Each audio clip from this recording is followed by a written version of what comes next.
कुमाऊं मंडल विकास निगम के संयुक्त कर्मचारी महासंघ ने बागेश्वर में बैठक की तथा नई कार्यकारिणी का गठन किया। बैठक में कर्मचारियों ने विभिन्न समस्याओं पर मंथन करते हुए उनके निदान की मांग की।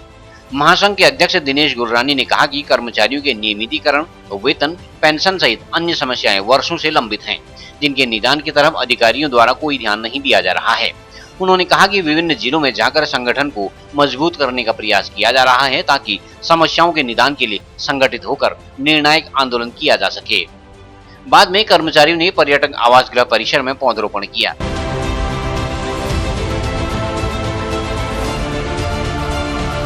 संयुक्त कर्मचारी महासंघ कुमाऊं मंडल विकास निगम द्वारा 27 जुलाई से 1 अगस्त तक सारे जनपदों में हमने चुनाव करना है। जनपद बागेश्वर, जनपद अल्मोड़ा, जनपद नैनीताल और जनपद चंपावत। इसी क्रम में आज जनपद बागेश्वर में हमारे जनपदीय कार्यकारिणी का गठन किया गया और हमारी बीच में जो है पर्यटन सचिव महोदय से शासन स्तर पर वार्ता हुई थी।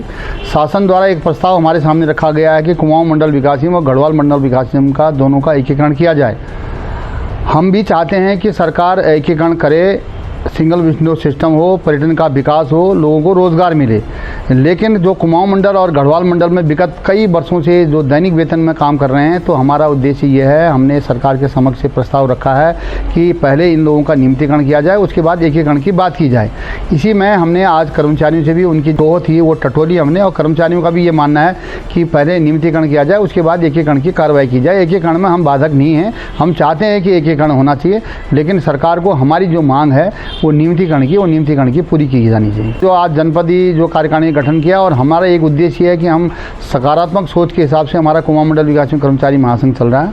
हम लोग इसी चुनाव के साथ साथ ही हम लोग पर्यावरण संरक्षण के क्षेत्र में भी काम कर रहे हैं। हमारे कर्मचारी जहाँ पे हम लोग कर्मचारियों से वार्ता कर रहे हैं, तो कर्मचारी भी हर पर्यटक आवास गृह, एजेंसी परिसर में और अन्य इकाइयों के परिसर में पौधारोपण कर रहे हैं और एक संदेश दे रहे हैं कि हरित प्रदेश और स्वच्छ प्रदेश की जो परिकल्पना है उसको हम लोग चरितार्थ कर रहे हैं।